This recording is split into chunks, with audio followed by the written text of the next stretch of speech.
লক্ষ্মীপুরে যুবলীগ ও শ্রমিক লীগের ৩ নেতার বাড়িতে হামলা, অগ্নিসংযোগ সহ লুটপাট করেছে দুর্বৃত্তরা। শুক্রবার দিবাগত গভীর রাতে উপজেলার চরশাহী ইউনিয়নের বিভিন্ন গ্রামে এই ঘটনা ঘটে। এ সময় ককটেল ফাটিয়ে আতঙ্ক সৃষ্টি করা হয়। এদিকে ৫ আগস্ট হামলার পর বৃহস্পতিবার আরেক দফা লক্ষ্মীপুর ২ আসনের সাবেক সংসদ সদস্য ও জেলা আওয়ামী লীগের সাধারণ সম্পাদক নুরুদ্দিন চৌধুরী নয়ন সহ ৪ নেতার বাসভবনে ভাঙচুর, অগ্নিসংযোগ ও লুট করা হয়। জেলা শহরের উপকণ্ঠে ওই নেতাদের বাসভবন।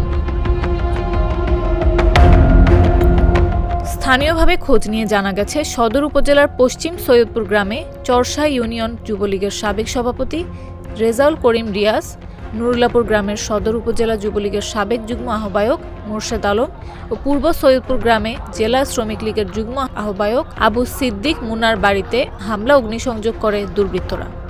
প্রত্যেক বাড়িতেই দুর্বৃত্তরা মালামাল লুট করে নিয়ে গেছে, তবে এই ঘটনায় হতাহতের খবর পাওয়া যায়নি। জেলা শ্রমিক লীগের যুগ্ম আহ্বায়ক আবু সিদ্দিক মুন্না বলেন, দুর্বৃত্তরা ঘরের তালা ভেঙে মালামাল লুট করেছে, পরে আগুন লাগিয়ে দেয়। পাশের ঘরে আমার স্ত্রী সহ লোকজন ছিল।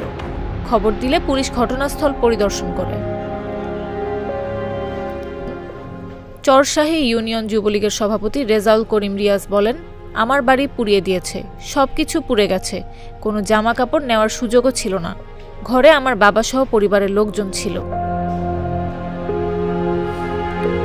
নাম প্রকাশে অনিচ্ছুক এক আওয়ামী লীগ নেতা বলেন, বিএনপি জামায়াতের লোকজন হামলাগুলো চালিয়েছে। প্রত্যেকটি ঘটনাতে ককটেল বোমা ফাটিয়েছে তারা। অগ্নিসংযোগ করে সব জ্বালিয়ে দিয়েছে। সাধারণ মানুষও আতঙ্কে রয়েছে। বিষয়টি বিএনপির সিনিয়র নেতাদের জানানো হয়েছে। চন্দ্রগঞ্জ থানার ভারপ্রাপ্ত কর্মকর্তা কায়সার হামিদ বলেন, খবর পেয়ে অতিরিক্ত পুলিশ সুপার মোহাম্মদ রেজাউল হক সহ আমরা ঘটনাস্থল পরিদর্শন করেছি। ঘটনাগুলো কারা ঘটিয়েছে তা তদন্ত চলছে। ভুক্তভোগী পরিবারগুলো কাউকে চিনতে পারেনি। ক্ষয়ক্ষতির পরিমাণ নির্ণয় করা সম্ভব হয়নি।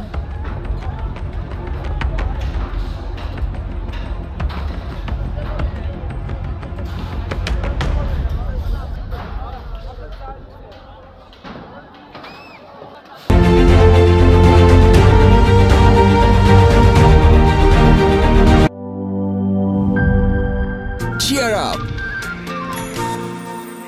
চলো উড়াই খুশি নতুনের সাথে তুলে নিয়ে হাতে।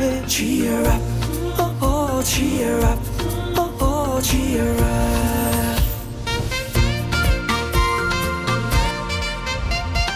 চুমুকে চুমুকে enjoy the life. চলো উড়াই খুশি তুলে নিয়ে হাতে। Cheer up, oh oh, cheer up. চিল হবে রিফ্রেশিং মুডে।